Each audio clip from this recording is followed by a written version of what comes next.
Kita ke informasi berikutnya, Saudara. TNI membantah ada skenario menuju penetapan darurat militer melalui cipta kondisi berbagai kerusuhan dalam unjuk rasa beberapa hari terakhir.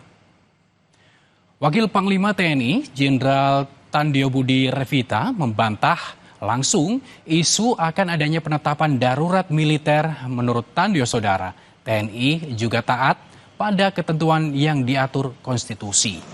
Tidak ada keinginan TNI mengambil alih kendali keamanan dan ketertiban masyarakat.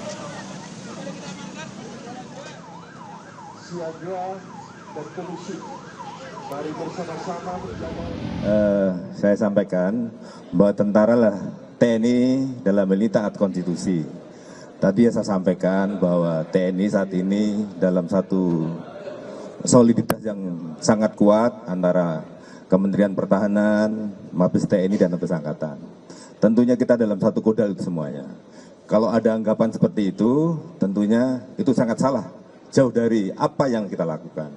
Dan kita solid dari satu di situ, ya. Bagaimana untuk mengelola ini sama-sama, ya. Jadi tidak ada kita mau ngambil alih itu, tidak ada, ya. Saudara, warga Pati, Jawa Tengah menggelar unjuk rasa di depan Gedung Merah Putih KPK meminta dugaan korupsi pengadaan pembangunan jalur kereta yang diduga melibatkan Bupati Pati Sudewo diusut.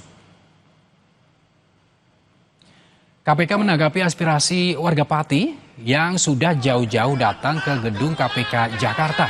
Juru bicara KPK menegaskan penyidikan perkara masih berproses dan tak berhenti. Warga berharap KPK tidak masuk angin terhadap penyidikan kasus dugaan korupsi Direktorat Jenderal Perkeretaapian Kementerian Perhubungan yang menyeret nama Bupati Pati Sudewo.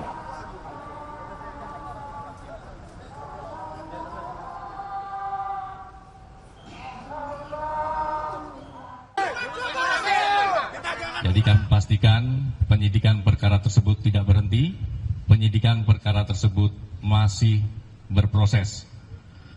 Dan kepada Bapak Ibu dan teman-temanku sekalian dari masyarakat Pati, jika ada informasi tambahan yang kiranya dapat menjadi pengayaan bagi KPK dalam penanganan perkara tersebut, tentu kami sangat terbuka